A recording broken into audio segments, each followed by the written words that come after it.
Langsung aja ya, selamat datang di sesi bedah materi kita kali ini. Nah, buat kalian yang lagi ngerintis jalan jadi entertainer, entah itu komika, musisi, atau kreator pemula, siapin catatan kalian sekarang juga. Hari ini kita bakal ngebedah abis perjalanan gila dari seorang Yono Bakri. Anggap aja sesi ini tuh semacam playbook atau masterclass buat ngebangun kerajaan kreatif yang benar-benar tangguh.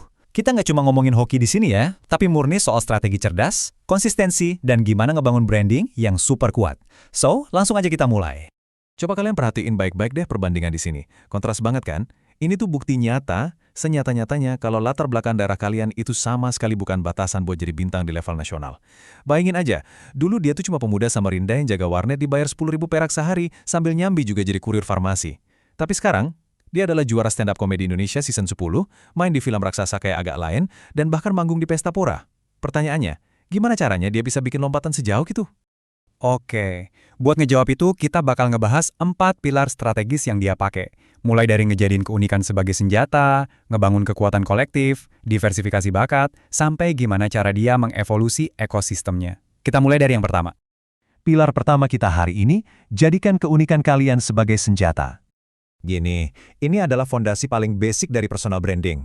Bukannya nutupin rasa canggung atau mindernya, Yono malah sengaja nge-highlight itu semua. Dia sadar betul kalau dia punya apa yang sering dia sebut sebagai wajah unik. Nah, alih-alih insecure, dia malah bikin persona fauna. Ngebandingin mukanya sendiri sama hewan buat mancing tawa. Belum lagi teknik delivery nge-lag andalannya yang bikin dia seolah-olah butuh waktu lama buat mikir. Ini tuh ritme komedi yang brilian banget buat nembus pertahanan penonton. Pelajarannya buat kalian para seniman pemula, kalian harus berani ngerangkul keanehan kalian sendiri buat bisa stand out. Tapi, ya, sukses itu emang nggak instan. Perjalanan Yono ini buktinya. Dia mulai open mic di Samarinda dari tahun 2014. Terus coba tebak, di tahun 2021, pas zaman pandemi, dia gagal audisi online Suci 9 gara-gara nggak ada penonton langsung yang bisa ngerespons gaya nge-lag dia. Dia sampai bangkrut di Jakarta, luntang-lantung, dan nyaris banget nyerah dari stand-up. Tapi disinilah letak poin krusialnya, resiliensi. Dia nolak buat nyerah. Dia evaluasi lagi materinya, ikut audisi lagi tahun depannya, dan boom, keluar jadi juara Suci X. Kesuksesan di industri kreatif itu jalurnya emang gak pernah lurus, teman-teman. Butuh kesabaran yang benar-benar tebal. Lanjut ke pilar kedua kita, yaitu kekuatan kolektif. Jujur aja ya, kalian gak bakal bisa sukses kalau cuma kerja sendirian di dalam kamar. Komunitas kreatif itu adalah inkubator kalian. Coba lihat Yono, dia tinggal di sebuah kosan legendaris di Jakarta yang dijuluki Kos The Raid, bareng komika-komika seperjuangan kayak Nopek Novian. Mereka nih nggak cuma sekedar patungan bayar kosan buat bertahan hidup, tapi beneran ngebangun ekosistem kreatif di sana. Mereka terus-terusan brainstorming, ngetes jokes setiap hari. Kalau satu orang bikin konten, yang lain pasti ikut nimbrung. Jadi ada silang audiens digital gitu loh. Suksesnya satu orang otomatis ngangkat pamor seisi kosan. Sistem kolaboratif kayak gini tuh vital banget buat karir kalian.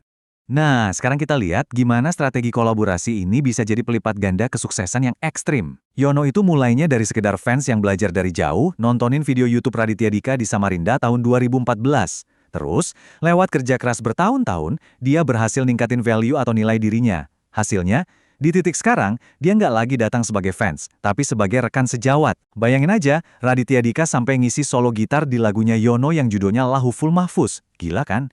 Ini bukti nyata kalau karya yang konsisten pada akhirnya bakal bawa kalian duduk di meja yang sama dengan idola kalian. Sekarang kita masuk ke pilar ketiga, diversifikasi bakat. Kalau kalian mau terus relevan di industri, kalian nggak bisa cuma jago di satu bidang aja. Tabel ini merangkum model bisnis multitalenta yang modern banget. Habis juara stand-up, Yono nggak langsung santai-santai. Dia malah melebarkan sayap jadi aktor karakter yang super laris. Main di film fenomenal kayak Agak Lain, sampai film horor Pesugihan Sate Gagak. Gak berhenti di situ, dia juga bikin band indie rock Yono Andresta, rilis lagu, dan sukses nembus panggung raksasa kayak Pesta Pora. Jadi dia ini ngerangkul banyak demografi sekaligus, penikmat film layar lebar, pecinta komedi, sampai anak-anak skena musik. Cerdas banget.